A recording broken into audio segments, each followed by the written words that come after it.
Hay personas que llevan 3 años en el mismo trabajo sabiendo que deberían cambiar algo. No porque el trabajo sea malo, sino porque cada mañana al llegar sienten que están viviendo una versión reducida de lo que podrían estar haciendo. Y lo curioso es que no es sufrimiento lo que sienten. Es algo más sutil, una especie de anestesia. Un estado en el que todo está suficientemente bien como para no actuar, pero suficientemente mal como para no poder ignorarlo del todo. Ese estado tiene un nombre, y en los últimos 40 años he visto cómo destruye más vidas que el fracaso. Más silenciosamente que cualquier otro enemigo, porque el fracaso duele y te obliga a moverte, pero la zona de confort no duele. Y por eso se queda, y por eso crece, y por eso lleva robándote entre el 30 y el 50% de lo que podrías estar viviendo sin que hayas dado permiso para ello. Yo, Brian Tracy, llevo 40 años estudiando por qué algunas personas viven la vida que imaginaron, y otras viven una versión reducida de esa vida. Y hay una diferencia que aparece siempre, en todos los casos, sin excepción. Las personas que viven plenamente tienen una relación diferente con la incomodidad, no la buscan por masoquismo, no disfrutan del sufrimiento, pero tampoco la evitan, tampoco organizan su vida entera alrededor de no sentirla. La zona de confort no es un lugar seguro, es una trampa diseñada por tu propio cerebro. Y hoy vas a entender exactamente cómo funciona esa trampa, por qué se vuelve más pequeña cada año que no la desafías, y qué puedes hacer para salir de ella sin que te cueste la estabilidad que has construido. El problema con la zona de confort es que no duele. Y todo lo que no duele parece que no hace daño. Pero hay un tipo de daño que no se siente en el momento, que no produce síntomas inmediatos, que no genera una alarma que te diga que algo va mal. Se llama coste de oportunidad. Es todo lo que no ocurrió, todo lo que no construiste, todo lo que no viviste, porque elegiste quedarte donde estabas. El problema no es que seas vago, el problema no es que no tengas ambición. El problema es que tu cerebro es extraordinariamente bueno en convencerte de que donde estás es suficiente, de que el riesgo no merece la pena, de que ya habrá tiempo. Y mientras tanto los años pasan, y la distancia entre quién eres y quién podrías ser crece en silencio. Hay algo sobre la zona de confort que casi nadie te cuenta. No se queda del mismo tamaño. Si no la expandes activamente, se contrae. Cada vez que evitas una conversación difícil, tu zona de confort en las relaciones se hace más pequeña. Cada vez que rechazas una oportunidad por miedo, tu zona de confort en el trabajo se estrecha. Cada vez que evitas un riesgo calculado, tu umbral de tolerancia a la incertidumbre baja. Y así, sin que lo notes, año tras año, la vida que estás dispuesto a vivir se va reduciendo al tamaño de lo que ya conoces. He conocido a personas de 40 años que vivían con menos libertad real que cuando tenían 20, no porque el mundo se hubiera vuelto más difícil, sino porque ellas mismas habían ido construyendo muros cada vez más altos alrededor de su propia comodidad. Pero hay algo más profundo que todo esto. Hay un mecanismo neurológico muy específico que hace que la zona de confort sea tan difícil de abandonar. Y no es debilidad, no es falta de carácter, es biología. Cuando entiendas cómo funciona ese mecanismo, vas a entender por qué no has podido salir aunque lo hayas intentado. Y vas a entender exactamente por dónde se sale. Hay un experimento que se hizo con animales en cautividad. Animales que habían pasado años en una jaula y a los que un día se les abrió la puerta. La mayoría no salió. No porque no pudieran, la puerta estaba abierta. No porque no quisieran, el espacio libre estaba ahí, sino porque el cerebro había aprendido que los límites de la jaula eran los límites del mundo. Y salir de esos límites, aunque la puerta estuviera abierta, activaba una respuesta de peligro. Eso mismo ocurre en el cerebro humano cuando intenta salir de su zona de confort. No importa que la oportunidad sea real, no importa que el riesgo sea calculado, no importa que racionalmente sepas que deberías actuar. El cerebro registra la salida de lo conocido como amenaza y activa todos sus mecanismos para mantenerte dentro. Los neurocientíficos lo llaman homeostasis psicológica. El cerebro tiene un termostato interno que regula lo que considera normal, lo que considera seguro, lo que considera el estado correcto de las cosas. Cuando algo amenaza ese estado, el cerebro genera una respuesta de resistencia, ansiedad, duda, racionalización, procrastinación. No para protegerte del peligro real, sino para mantenerte dentro de lo conocido. Y aquí está lo que nadie te explica. Ese termostato se puede recalibrar. No de golpe, no con un salto al vacío, no con una transformación dramática de tu vida entera, sino de la misma forma en que se formó, con exposición gradual y repetida a dosis pequeñas de incomodidad elegida. Yo, Brian Tracy, recalibré mi termostato durante años, decisión a decisión, cada una un poco más allá de donde había llegado antes. Y cada vez que el cerebro se adaptaba al nuevo nivel, lo que antes era incómodo se convertía en el nuevo normal. Ahora bien, recalibrar el termostato suena bien en teoría, pero hay una forma correcta de hacerlo y una forma que casi siempre fracasa.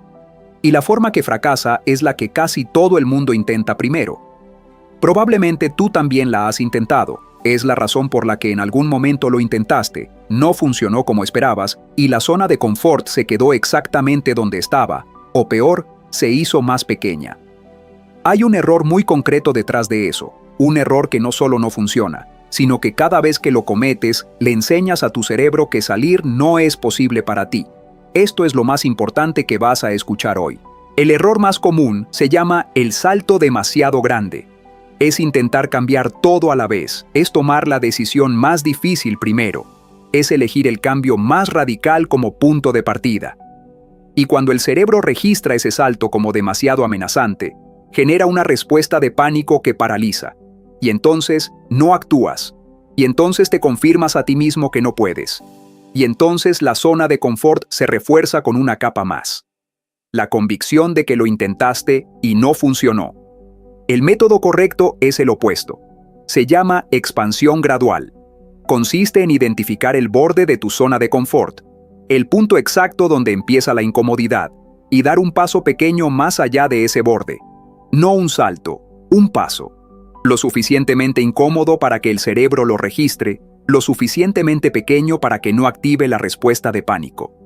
Ese equilibrio es la clave de todo. El segundo paso se llama la dosis diaria. Y es el más poderoso de todos porque es el más simple. Cada día, una sola cosa que te resulte incómoda, una sola cosa que normalmente evitarías, una sola cosa que esté un paso más allá de donde estás. No tiene que ser grande, no tiene que ser dramática, no tiene que cambiar tu vida de golpe. Puede ser una conversación que has estado posponiendo, puede ser enviar un email que llevas semanas sin enviar. Puede ser decir que no a algo que normalmente aceptas por comodidad. Puede ser hacer la llamada que llevas aplazando. Lo que importa no es el tamaño de la incomodidad. Lo que importa es la consistencia. Porque cada dosis diaria de incomodidad elegida le dice al cerebro que lo desconocido no es peligro. Y con el tiempo, el cerebro actualiza su definición de normal, y lo que antes requería esfuerzo empieza a ocurrir de forma natural. El tercer paso es el que más se omite y el que más importa. Se llama registro del progreso. Cuando sales de tu zona de confort y el resultado no es catastrófico, que es lo que ocurre en la mayoría de los casos, el cerebro necesita registrar ese dato. Si no lo registras, lo olvida, y la próxima vez que te acerques al borde, vuelve a activar la respuesta de miedo como si nunca lo hubieras cruzado. El registro puede ser tan simple como escribir una frase al final del día. Hoy hice esto que no había hecho antes, y no pasó nada malo, o pasó algo bueno, o pasó algo difícil, pero lo gestioné. Esa frase, repetida suficientes veces, reescribe la narrativa que el cerebro tiene sobre ti. Deja de ser alguien que evita la incomodidad, y empieza a ser alguien que la elige. Y ese cambio de identidad es más poderoso que cualquier técnica de productividad que hayas aprendido. El cuarto paso es el más liberador. Se llama redefinir el fracaso. Dentro de la zona de confort, el fracaso es el peor resultado posible. Es lo que hay que evitar a cualquier precio. Es la razón por la que no se actúa. Fuera de la zona de confort, el fracaso es información. Es datos sobre lo que no funcionó. Es una lección que no podías aprender de otra forma. Es evidencia de que al menos lo intentaste. Las personas que más han logrado en la historia no son las que menos han fallado. Son las que más han fallado y que han tenido la capacidad de extraer aprendizaje de cada fracaso en lugar de usarlo como razón para no volver a intentarlo.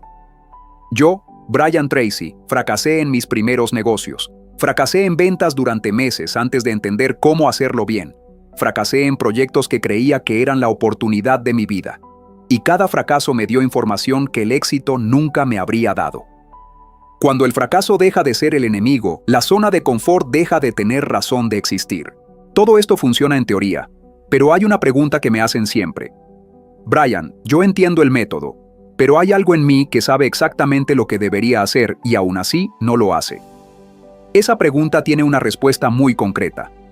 Y la encontré en la historia de alguien que lo tenía todo para actuar y tardó 10 años en dar el primer paso. En mis primeros años como vendedor había algo que evitaba con una habilidad casi artística. La llamada en frío. Podía pasarme horas preparando la visita, organizando los materiales, estudiando el producto, revisando las notas. Cualquier cosa con tal de no coger el teléfono. Y lo curioso es que me contaba historias perfectamente razonables. Necesito estar más preparado. Este no es el momento correcto para llamar. Mañana lo haré con más energía. Hasta que un día mi mentor me dijo algo que cambió completamente la forma en que veía esa resistencia. Me dijo, Brian, el miedo que sientes antes de hacer esa llamada dura exactamente 30 segundos. El arrepentimiento de no haberla hecho dura el resto del día. Esa semana hice más llamadas que en el mes anterior. No porque el miedo desapareciera, sino porque entendí que el miedo era la señal, no la razón para parar, sino la confirmación de que estaba en el borde correcto. Uno de los casos que más recuerdo es el de una mujer a la que llamaré Ana. Ana llevaba 10 años queriendo montar su propio negocio. Tenía la idea, tenía la experiencia, tenía los contactos. Y cada año encontraba una razón válida para esperar. El primer año era que necesitaba ahorrar más. El segundo, que el mercado no estaba bien. El tercero, que sus hijos eran todavía pequeños. El cuarto, que primero tenía que formarse más. Cuando la conocí, llevaba 10 años en el borde. Lo primero que le pedí no fue que montara el negocio. Lo primero que le pedí fue que hiciera una sola llamada, a una persona de su red, para hablar del proyecto, solo eso. Me llamó 2 días después. Me dijo que había hecho la llamada, que la persona al otro lado se había mostrado interesada, y que por primera vez en 10 años la idea había dejado de ser solo una idea. 6 meses después tenía sus primeros clientes. No porque encontrara el momento perfecto, sino porque dejó de esperar a que el miedo desapareciera y actuó con él. Hay personas que llegan al final de su vida y el arrepentimiento más grande no es lo que hicieron, es lo que no hicieron. No el negocio que fracasó, sino el negocio que nunca intentaron. No la relación que terminó mal, sino la conversación que nunca tuvieron. No el proyecto que salió regular, sino el proyecto que guardaron en un cajón esperando el momento perfecto que nunca llegó. La zona de confort no te roba un día, te roba la suma de todos los días. Te roba la versión de ti mismo que existía en el otro lado de ese miedo. Y esa versión no tiene segunda oportunidad. Cada año que pasa dentro de los mismos límites es un año de esa versión que no existe. La pregunta no es si puedes permitirte salir. La pregunta es si puedes permitirte seguir dentro. La zona de confort no se elimina. Se expande. Y se expande de la única forma en que algo crece, de forma constante, gradual y en la dirección correcta. No necesitas transformar tu vida esta semana. No necesitas tomar la decisión más difícil hoy. Necesitas identificar una sola cosa. Una cosa que sabes que deberías hacer y que llevas evitando. Y hacerla hoy. No mañana, no cuando te sientas preparado, no cuando las condiciones sean perfectas. Hoy. Porque el cerebro que actúa una vez con incomodidad tiene más probabilidades de actuar de nuevo. Y el cerebro que evita una vez tiene más probabilidades de evitar de nuevo. Cada decisión que tomas es un voto por el tipo de persona que estás eligiendo ser. Yo viví durante años dentro de límites que yo mismo había construido sin darme cuenta. Y el día que entendí que esos límites no eran la realidad sino mi interpretación de la realidad, todo cambió. No de golpe, no con un momento de iluminación dramática. Decisión a decisión, incomodidad a incomodidad, borde a borde. Hasta que la vida que estaba viviendo empezó a parecerse a la vida que había imaginado. Tú tienes exactamente la misma capacidad. La pregunta no es si eres suficientemente valiente, la pregunta es si estás dispuesto a sentir el miedo y actuar de todas formas. Porque al otro lado de la incomodidad no hay garantías. Pero hay algo mucho más valioso que las garantías. Hay la versión de ti mismo que solo existe cuando decides salir.